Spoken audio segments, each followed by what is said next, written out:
Morning, Knicks Nation. Today is Monday. It's the 13th day of April 2026. I hope you're all safe and healthy today. I hope you and your family enjoyed your weekend and that the needs of you and your family in terms of food, shelter, clothing, as well as health are being met today. Blessings upon those that work in the area of health, along with first responders, doing what they can every day to save lives. Those also that pick up garbage to keep our places clean, and those that make deliveries for our convenience. Double blessings on the men and women trying to help rescue, deliver, and recover teenagers and children, victims of child molestation and pedophilia. The ones that are out here trying to help those that are victims of prostitution and child prostitution, pornography, child pornography, human trafficking, and sex slavery. Double curses on the perpetrators, profiteers, and those perverts that create the demand that cause these evil industries to exist.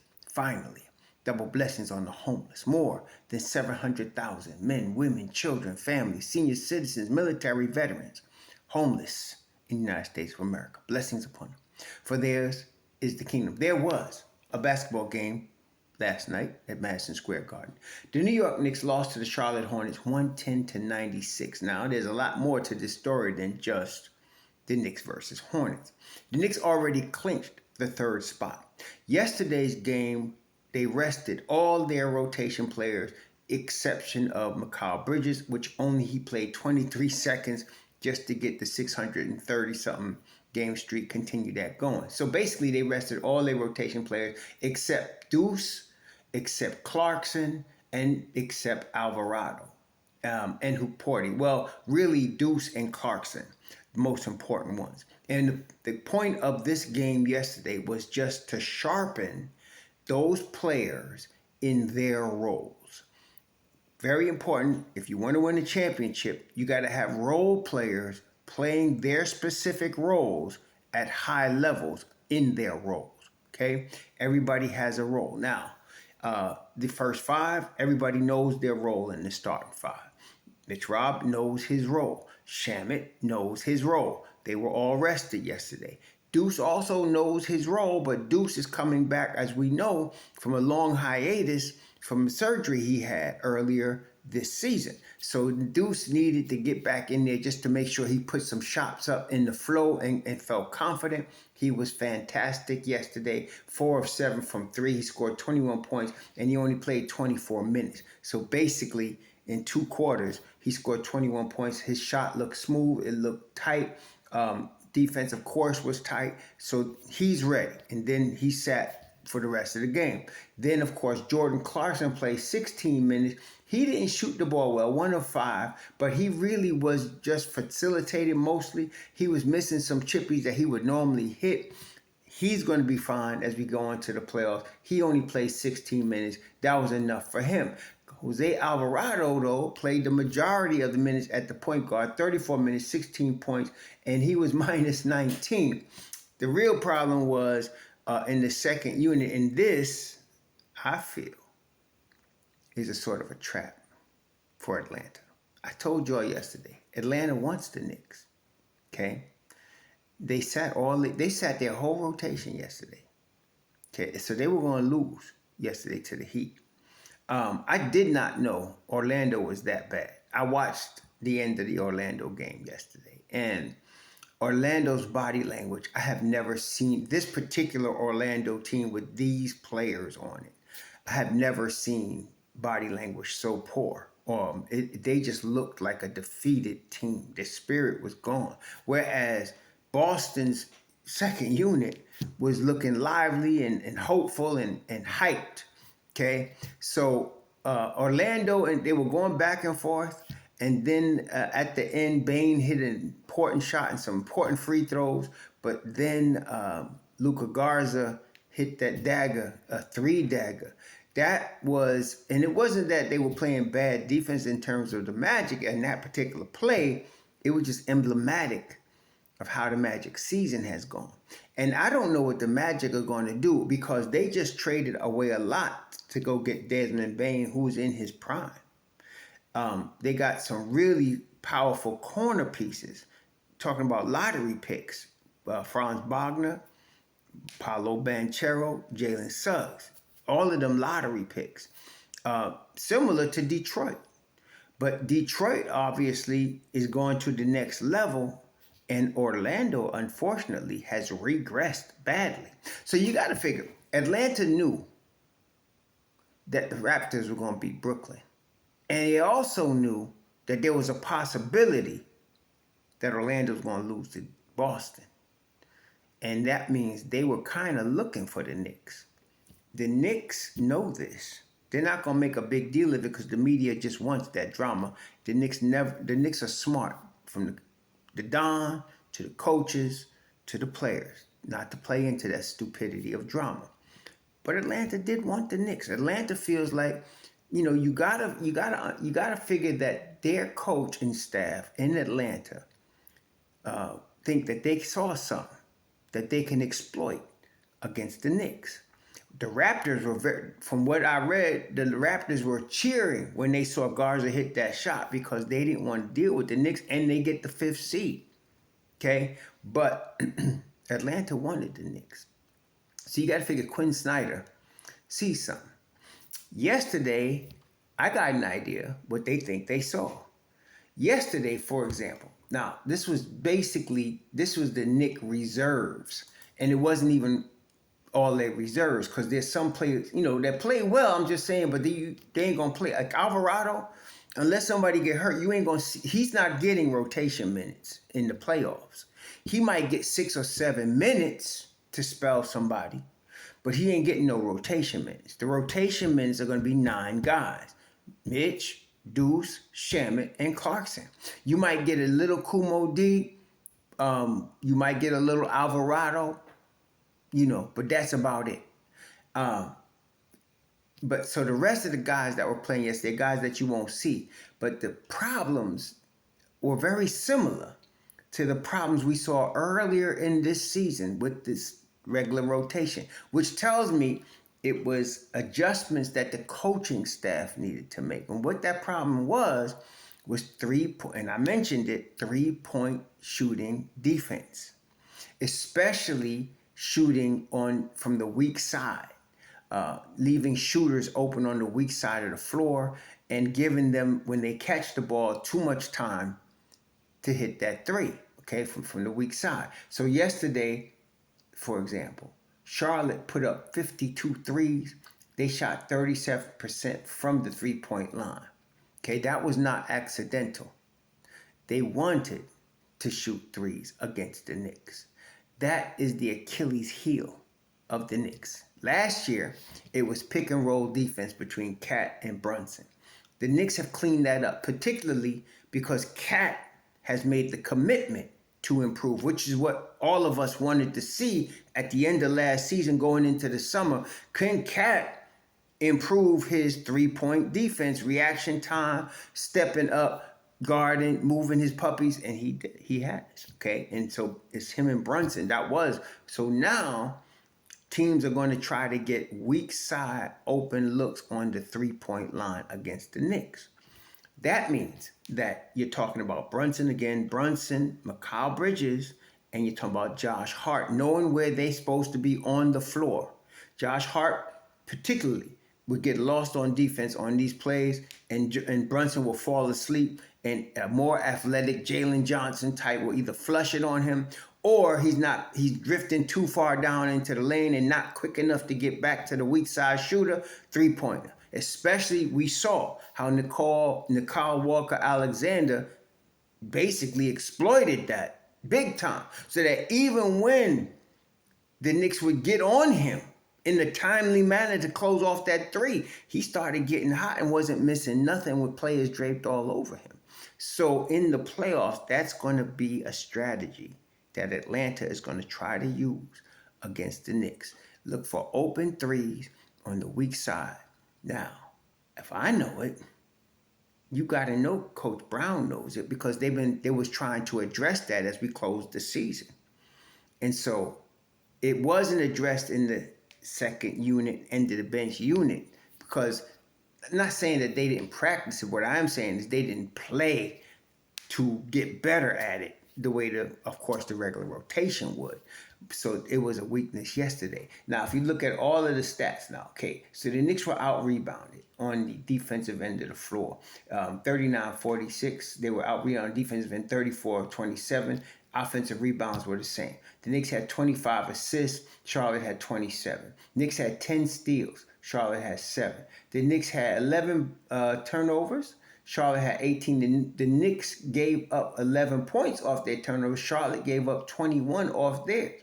The Knicks had 20 fast break points. The Knicks beat Charlotte in the paint, 42-40. So it was, and then on the free throw line, the Charlotte Hornets got twice as many free throws as the Knicks did yesterday. The Charlotte Hornets was 13 of 17. The Knicks only had 8 free throws yesterday. So there was a couple of things off, but overall, Charlotte was attacking the Knicks from the three-point line. Okay, that's what they were doing, and that's what Atlanta is going to try to do. So Brunson, McCall, especially, and Mr. Hart, they must be prepared. Now, I'm not worried as much about Hart because, like I said, when you see Hart in the course of a season too slow, getting beat off the dribble, it's because he's hurt. He's not hurt now. And how can I tell? Watch, you saw how he was moving, especially the last week of the season. His quickness was there. His toughness was there. His hustle was there. He was beating people to the basketball on the offensive glass. So I'm not as worried about him. McCall's got to be ready. But then again, this is playoff McCall. He will be ready. So the weakest link then is Jalen Brunson. Okay? Now, offensively, nobody has an answer for Brunson in the fourth quarter. Okay? They can bully him. They can 94-foot him, and the Knicks are prepared for that. That's why you got McCall and OG and Hart out there to take that pressure off him. And then, of course, he now is lethal. That is Brunson playing off the ball. Cat should have the basketball. Cat's favorite player of all time, he has said, is Magic Johnson, which is why we're not surprised he likes to pass the ball and knows what the hell he's doing when he gets it. He does turn it over a little bit too much, but offensively, again, there's nobody that could deal with him. So that is going to be the chess game that you're going to see. Every system in both conferences, 1 to 6, you're dealing with all good teams. There's no scrubby team, 1 to 6, in any in either the East or the West. Okay, and even after that, 7 and 8, as we have seen, the Miamis of the world have beaten people. Even the Knicks, 1999, 2000 goes to the finals from the AC. Anything could happen, but the top 6 are tight. The good thing about the Knicks having to play a team like Atlanta is very, very similar to last year when they played a very difficult Detroit team who was also the 6th seed last year. So Detroit comes in and gave the Knicks all they can handle for 6 games, right? And the Knicks came out of that series tougher and ready for Boston. This is going to be a very similar situation in that the toughest of the teams out, let's say outside the top 4 is Atlanta. They're the toughest. Okay, it's followed by Charlotte, who's really in a hole because Charlotte got to play the 9-10 game. Now they're gonna play that game in Charlotte. They're gonna play the 9-10 game in Charlotte, but they got to play Miami, and they got to get by Miami in that 9-10 game. So you're dealing with, let me see here, you're dealing with Charlotte against Miami, right, in that 9-10 game. And then, let me just make sure I got this correct. We're talking about the play-in. Yeah, so you're dealing with Charlotte in that 9-10 game playing against Miami. They got to beat Miami in that 9-10 game. So Charlotte against Miami, and it's going to be in Charlotte because Charlotte is 9. And then Philly, who resurged recently, very recently, is going to be playing Orlando. I got to figure Philly's more ready than Orlando. This is like Coach Mosley's final gas. I don't know what they're going to do because it's not like they can make any more trades. I'm talking about Orlando. They don't need no more picks. They got everybody that's in their rotation is players that they have developed, and they're good. They're really good. So Mosley's unfortunately going to take the axe. He's going to be the one to get the axe, even though I don't feel like it was his fault. These kids, something happened. Something happened in that locker room, and these kids have lost their will to play at a high level. They're going to need to get another coach in there and hope that these children could listen to the new coach, whoever that might be, and get back to the talent level of them, because they can't. What they going to do? Try to get a lottery pick? There's nothing they could do. They already got. Their team is made up. The cornerstones are lottery picks. The cornerstones are either not in their prime, like Bonchero and Wagner, or in their prime, like Bain.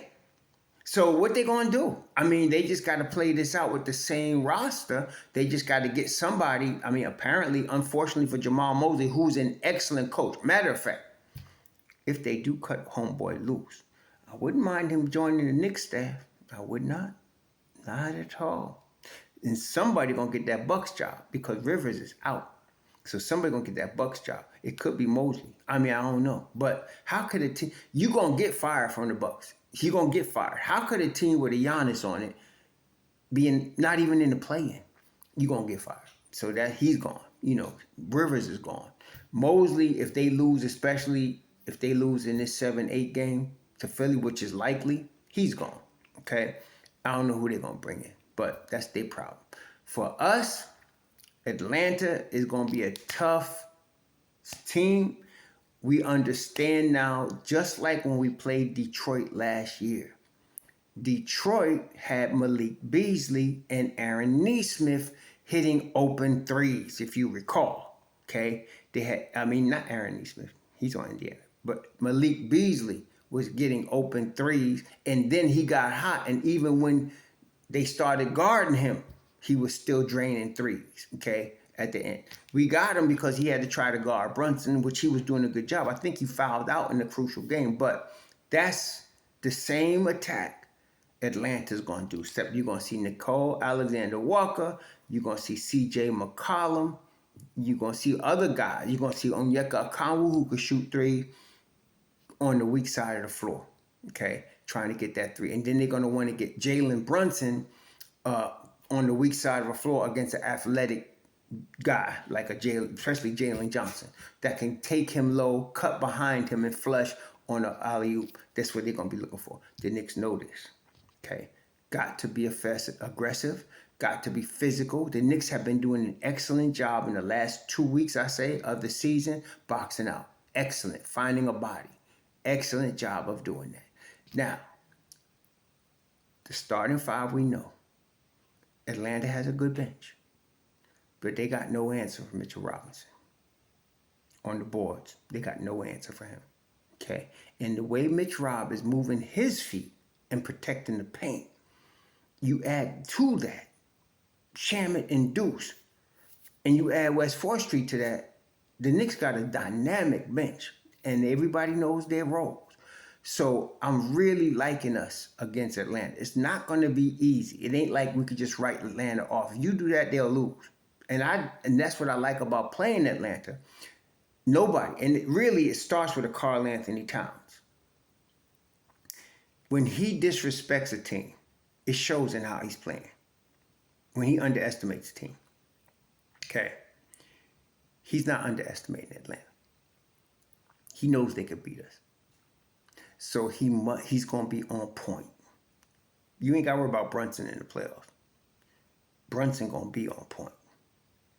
And then I mentioned the rest of the squad. Everybody's going to be ready. Okay? So, and then there's OG.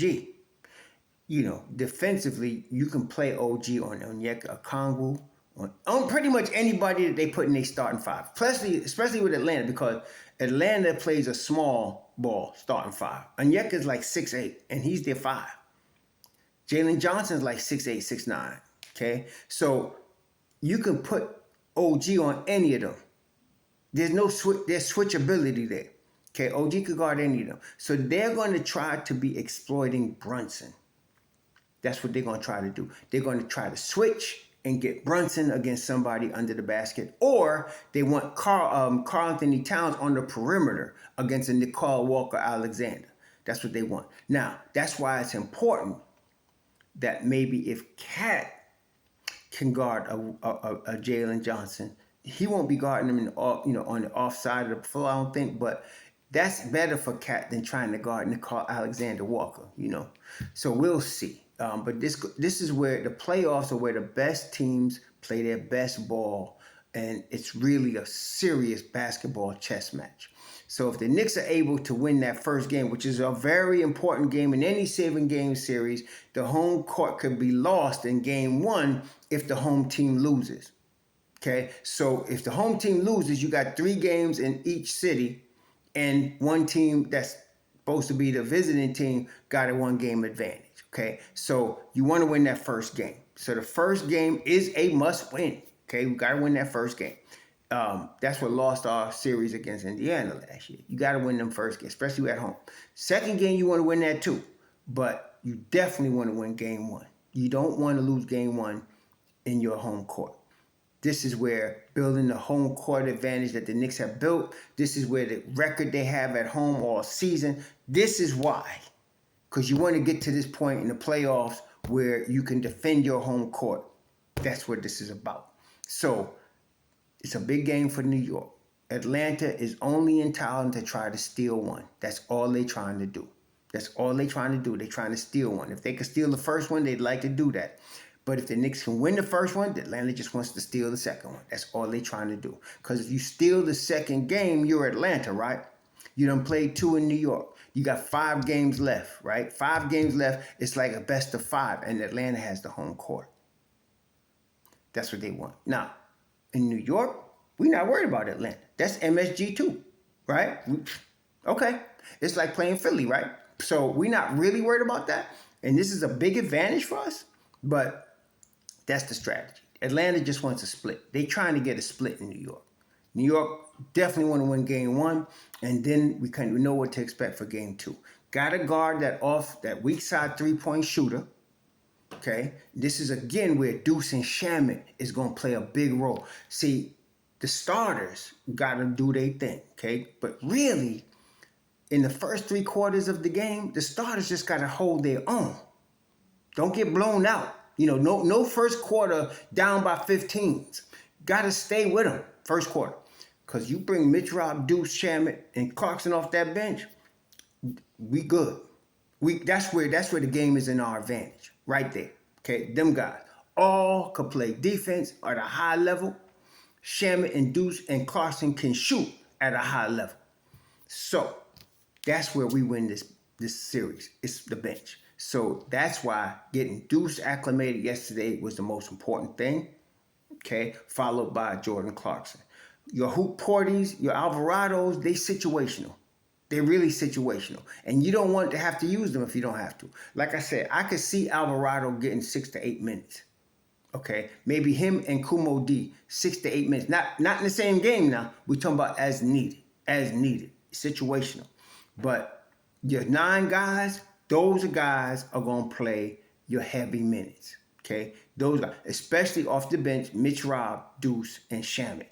Not saying West 4th Street ain't going to do it either. But I'm just saying, those 3, you want to see at least 20 minutes each from those guys off your bench, okay? So and all 4 of them coming off the bench, getting rotation minutes, which means 10 plus minutes, obviously. So that's important. But Atlanta wanted us. How they say, here I am, signed, sealed, delivered. Let's get it on, okay? So that's what we're doing. Starting next Saturday at 6 o'clock. Now, it's going to be important to see these games coming up because the play-in, Philly, if they beat Orlando, which is likely, they got Boston for 7 games. Now, I happen to think without Embiid, even part-time, he's still talented, okay? But they ain't going to have him. So they know they ain't going to have him. So they're not waiting for him. They're going to be more loosey-goosey. Yesterday, the game that they won yesterday, Grimy had 20. Okay, he was balling. This is his contract year. Then, of course, you got Maxey, who's really a blur, and then VJ Edgecombe from Long Island Okay, they got some ballers in the backcourt. So Boston is going to have to fight. I don't think Philly's anywhere near Boston, but I would like this Philly can stretch them 6 games. That would be nice for us, I mean. So that would be good. Then Detroit is going to probably, I'm picking Charlotte to come out at that 8th spot. Charlotte should beat Miami in that 9-10 game, and then they'll beat Orlando in that 8-9 game, and then Charlotte will be the 8th seed, and Charlotte Detroit's going to be a fun series, man, because Charlotte is going to be coming for blood. It's going to be a fun series. So this is going to be a good playoff. The Knicks got the toughest out in Atlanta. We beat Atlanta. It's going to help the Knicks be ready for Boston. Like last year, Detroit helped the Knicks be ready for Boston. So let's get it on. Let's do what we got to do. Everybody's ready. Let's enjoy this basketball playoff season. It's going to be a good one. It's going to be good. We're not even talking about Western Conference because that's going to be fun too. But we're talking about Knicks. So here we go. Enjoy your games. We will talk obviously tomorrow. I want to see tomorrow. There's playing games tomorrow. I think it's 7-8 games. The 7-8 positions are playing tomorrow. So we'll see that. See what's going on. Be safe out there. So